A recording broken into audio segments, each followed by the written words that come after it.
வணக்கம். என் பேர் இளம்பிறை. ஆல்ரெடி இந்த சேனலில் வந்து வீடியோஸ் போட்டிருப்பேன். என்னன்னா 6 மாதமாக வீட்டை விட்டு வெளியே வந்து அவஸ்தைப்பட்டுட்ருக்கேன். எனக்கு நியாயம் வேணும்.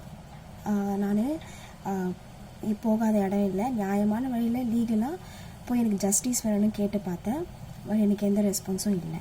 ஓகேங்களா? ஸோ கடைசியில் வந்து என் சூழ்நிலை வீட்டுக்கே வரணும் மாதிரி தள்ளப்பட்டுச்சு, வந்துட்டேன். ஸோ நான் எலாபரேட்டாக நான் சொல்லலை, என் விஷயத்தை நான் எலாபரேட்டாக சொல்லலை.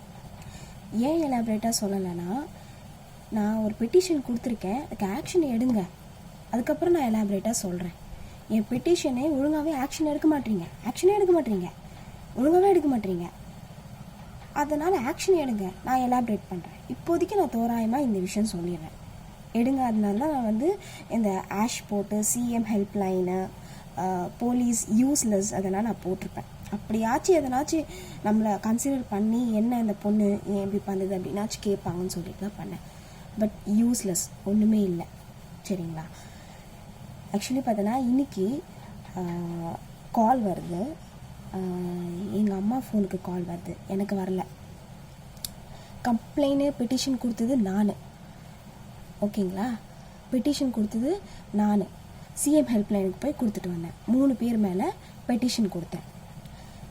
என் நம்பருக்கு தான் கால் வரணும், வரல, எங்கள் அம்மா நம்பருக்கு வருது.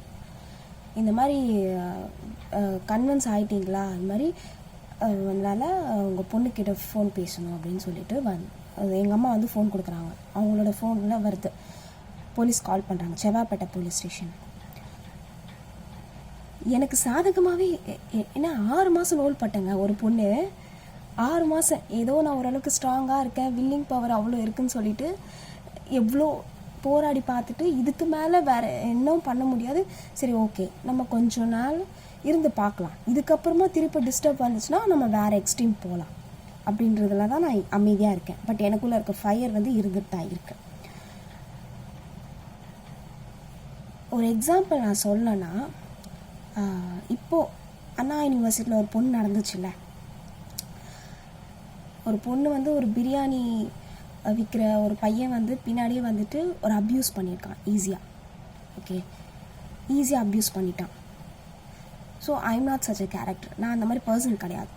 போட்டு தள்ளிட்டு நானாக கூட ஜெயிலில் போய் உட்காந்துருவேன் கண்டி. அவ்வளோ ஈஸியாக வந்து என்னை யாருமே வந்து அப்ரோச் பண்ணுற மாதிரி விட மாட்டேன். ஸோ அதனால தான் நான் இப்படி இருக்கேன். பட் எனக்கு ஜஸ்டிஸ் கிடைக்கல, நியாயம் கிடைக்கல, அது ஒரு விஷயம். பட் எனக்குன்னா ஒரு நாள் வெளியே வரும்ல, உண்மை. பல நாள் திருட ஒரு நாள் வெளியே வருவான்ல. இப்போ நான் பட்ட கஷ்டம் வெளியே வரும்ல. இப்போ இந்த போலீஸ்கார் என்ன சொல்கிறாருன்னா, கையெழுத்து போட்டு எல்லாம் முடிஞ்சிருச்சு அப்படின்னு சொல்லி கொடுங்க. நான் எத்தனை கம்ப்ளைண்ட் கொடுத்துருப்பேன், 100க்கு எத்தனை வாட்டி நான் அனுப்பிச்சிருக்கேன், கம்ப்ளைண்ட் பண்ணியிருப்பேன். என்னை மனநல சரியில்லைன்னு சொல்லிட்டு சொல்கிறாங்க. மென்டலி நான் டிஸ்டர்ப் தான்.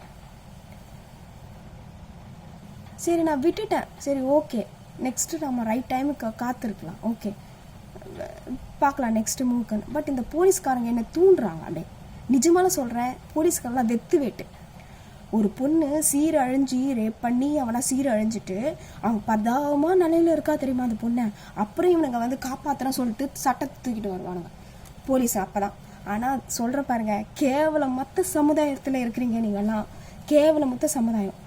ஒரு பொண்ணு தன்னிச்சையாக ஒரு நல்ல வழியில் நேர்மையாக போனால் பிடிக்காது, அது வரைக்கும் ஜஸ்டிஸ் கொடுக்க மாட்டாங்க. அந்த பொண்ணுக்கு எதனா பாதிச்சிருக்கணும், ரேப்போ ஏதோ ஒன்று நடந்திருக்கணும், பாவம் பரதாமும் அந்த பொண்ணு வில் பவர் இல்லாமல் இருக்கணும். அப்புறம் இவனுங்க வந்து அப்படியே நல்லது செய்கிறேன் அப்படின்னு சொல்லிட்டு வரானுங்க. நிஜமான சொல்கிறேன்,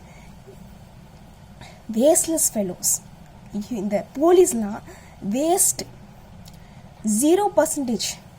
விமன்ஸ் ரைட்ஸ்னு ஒன்று இருக்குங்க, வேஸ்ட்டுங்க. எல்லாருக்கும் ஸ்டேட்டஸ் இருக்கணுங்க, பணம் பேசுங்க, பணம் பேசும். சிஎம் ஹெல்ப்லைன் கண்டி நான் போகலன்னு வச்சுக்கேன், என்னோடய பெட்டிஷன் வந்து குப்பை தொட்டியில் போயிருக்கும். நான் ஏன் விட்டுருக்கேன்னா, இதெல்லாம் ரெக்கார்ட் க்ரியேட் பண்ணிகிட்ருக்கேன்.